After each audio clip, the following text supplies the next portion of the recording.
The dirt of the early world offered nothing. Humanity lived under a specific spiritual design. The ground was intentionally cursed, reduced to a stone-like tomb, forcing humans to depend entirely on the grace of their Creator. Pulling any sustenance from this dead clay required grueling collective effort. A group of refugees could labor all day, heaving their combined weight against the hard earth, only to unearth a single shriveled root. The math of this existence was brutal. If it took the physical exertion of 3 men to harvest a tuber that only contained enough calories to feed one, the outcome was guaranteed. As Cain observed this grim reality, he concluded, 2 men will starve today. Faced with this starvation, Cain made a psychological shift.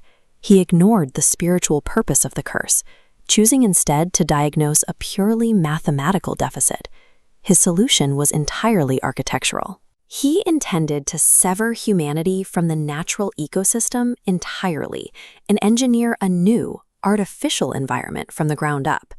The catalyst for building the first human city sprang from a pure, ego-driven calculation. It was an attempt to physically outrun the consequences of the curse through sheer engineering. Cain led the wanderers to a valley of solid rock, a place so desolate the curse had nothing left to take from it. He bypassed the need for seeds, planting a massive stone wall in the center of the valley instead. To populate this barren space, Cain introduced a philosophy of centralization. He approached desperate, starving people and convinced them to pool their remaining strength under his singular authority, promising a sanctuary where the dead ground no longer mattered. This diagram shows the first specific mechanic Cain used to bypass nature, the division of toil. The division of toil is a system where a workforce is split into distinct, highly specialized groups performing repetitive actions.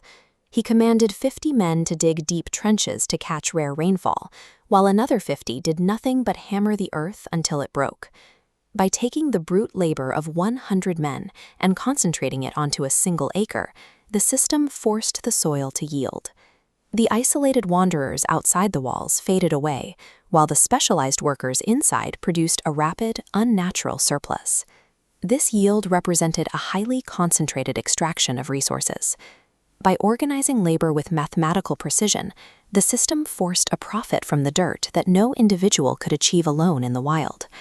The massive stone walls of Enoch served an internal purpose.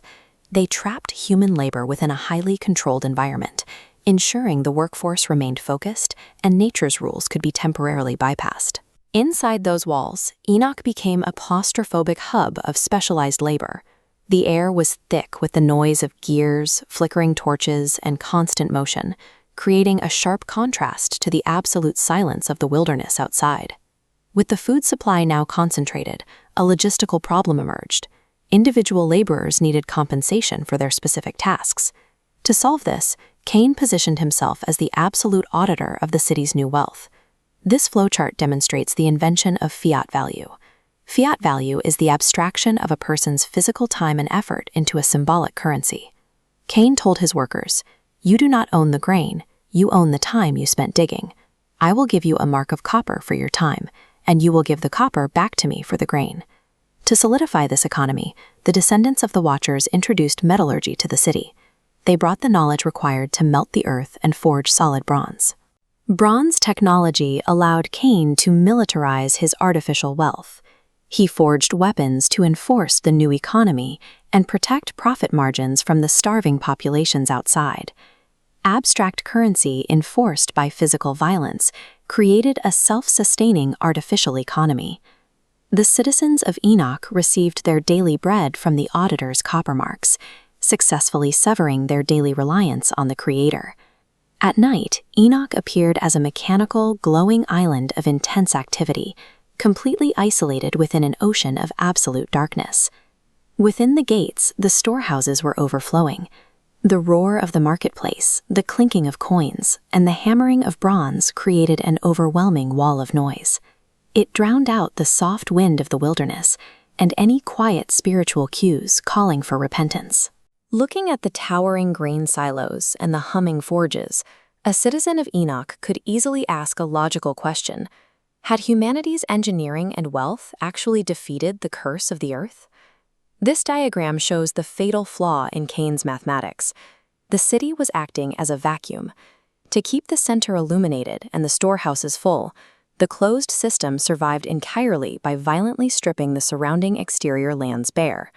The city operated on a borrowed, unsustainable deficit from the future, rapidly consuming its environment to maintain the center's illumination.